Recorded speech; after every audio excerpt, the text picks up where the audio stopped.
It's been an eventful week in Croatian politics. Here are the top 5 stories brought to you by TCN. It's been another eventful week in Croatian politics as the Prime Minister warns judges against white strikes, Serbia has been pressured to change their pro-Russian stance, and comparisons to Hitler have even been made. Here are the top 5 stories.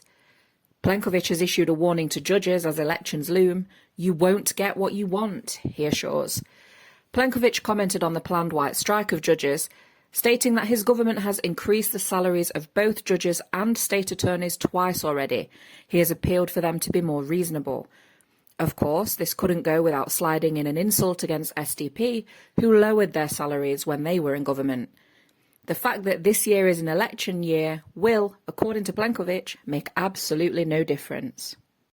The Croatian foreign minister says Serbia must finally condemn Russian aggression against Ukraine and invoke sanctions of its own.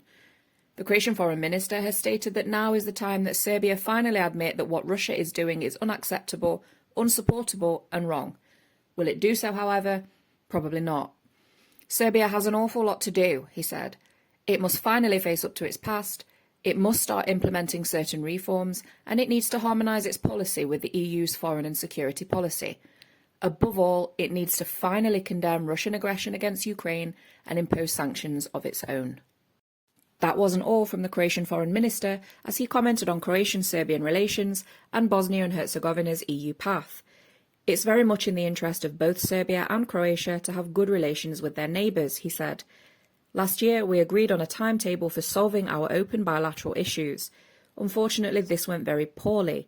We need to solve our issues and tackle some open problems still going on in the Western Balkans.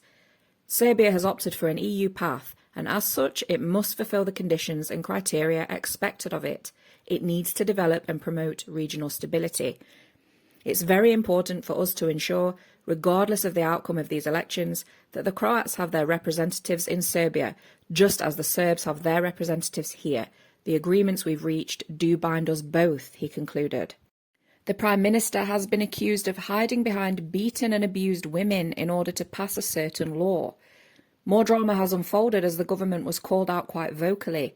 This was because of the simultaneous vote on the introduction of the criminal offence of femicide and the law on the unauthorised disclosure of the content of investigative actions. You introduced changes in the law that serve to cover up political corruption, and we all know who the bearer of political corruption in this country is. Now Plenković is hiding behind beaten and abused women and children. Shame on you, you cowards, said Ivana Kekin. Last but by no means least, the Prime Minister is compared to Adolf Hitler. The Croatian judiciary is devastated.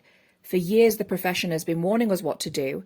For years women have been asking for greater protection against domestic violence. And what does Plenković do? He hides like a coward, said Dalia Orešković, before likening the Prime Minister to Adolf Hitler.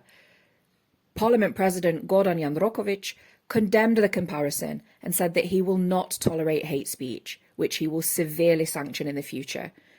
Everything connected with the glorification of fascism and Nazism has been condemned and sanctioned every time.